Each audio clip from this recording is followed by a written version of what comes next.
Viewers, আজকে যে মেডিসিনটি নিয়ে রিভিউ করব মেডিসিনটির নাম হলো এম্পা 10 মিলিগ্রাম ট্যাবলেট। এই মেডিসিনটি নিয়ে বিস্তারিত আলোচনা করব, এর ব্যবহার, পার্শ্ব প্রতিক্রিয়া, সতর্কতা। এই মেডিসিনটি কারা সেবন করতে পারবেন, কারা সেবন করতে পারবেন না, গর্ভাবস্থায় স্তন্যদানকালে সেবন করা যাবে কিনা, এর বাজার মূল্য সহ বিস্তারিত আলোচনা করা হবে আজকের এই ভিডিওতে। যারা এই চ্যানেলে নতুন, চ্যানেলটি সাবস্ক্রাইব করে রাখুন। ভিউয়ার্স, প্রথমেই মেডিসিনটি সম্পর্কে কিছু পরিচিতি হয়ে নেওয়া যাক। মেডিসিনটির নাম হলো এম্পা 10 মিলিগ্রাম ট্যাবলেট। এটি 25 মিলিগ্রাম আকারেও বাজারে পাওয়া যায়। এর জেনেটিক নাম বা মূল উপাদান হলো এম্পাগ্লিফোজিন। এই ওষুধটি বাজারজাত করেছে নিপ্রো জেমআই ফার্মা লিমিটেড।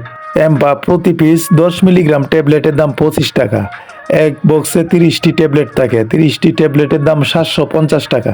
এম্পা ওষুধটির কার্যকারিতা কী? এম্পা এই মেডিসিনটি ডায়াবেটিস নিয়ন্ত্রণের SGLT2 ইনহিবিটরস থেরাপির ক্লাসের একটি মেডিসিন। ডায়াবেটিস নিয়ন্ত্রণের যে মেডিসিনগুলো আছে তার সবগুলোই কোনো না কোনোভাবেই ইনসুলিন নিয়ে কাজ করে।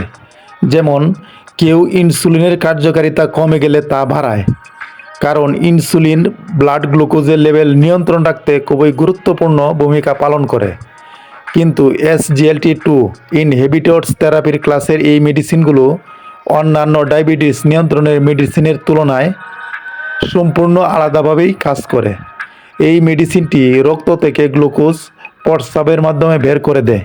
আপনার ডায়াবেটিসের লেভেল অনেক বেশি বেড়ে গেছে, অনেক ওষুধ খেয়েছেন কিন্তু ডায়াবেটিস কমছে না, তাহলে আপনি এম্পা ট্যাবলেটটি সেবন করতে পারেন। ডায়াবেটিস দুই ধরনের হয়ে থাকে। আপনার ডায়াবেটিসের ধরন অনুযায়ী আপনার ডাক্তার আপনাকে প্রেসক্রিপশন করে থাকে। ডায়াবেটিস দুই ধরনের, যেমন টাইপ 1 ডায়াবেটিস এবং টাইপ 2 ডায়াবেটিস। এম্পা ট্যাবলেটটি টাইপ 2 ডায়াবেটিস এবং রক্তের গ্লুকোজের মাত্রা নিয়ন্ত্রণ করে থাকে। আপনি নিয়মিত ডায়েট কন্ট্রোল করছেন, ব্যায়াম করছেন, ডায়াবেটিস কন্ট্রোল হচ্ছে না, তাহলে ডাক্তারের পরামর্শ অনুযায়ী এম্পা ওষুধটি সেবন করতে পারেন।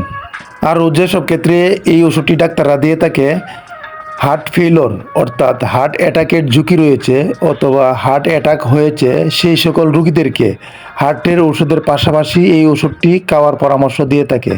তাছাড়াও কিডনি রোগীদের ক্ষেত্রে এই ওষুধটি ডাক্তাররা খাওয়ার পরামর্শ দিয়ে থাকে। ডোজ বা সেবনবিধি: এই মেডিসিনটি সাধারণত দিনে একবার সকালে সেবন করতে হয়। মেডিসিনটি 10 মিলিগ্রাম দিয়ে শুরু করা উচিত। প্রয়োজন হলে 25 মিলিগ্রাম পর্যন্ত সর্বোচ্চ ব্যবহার করা যেতে পারে।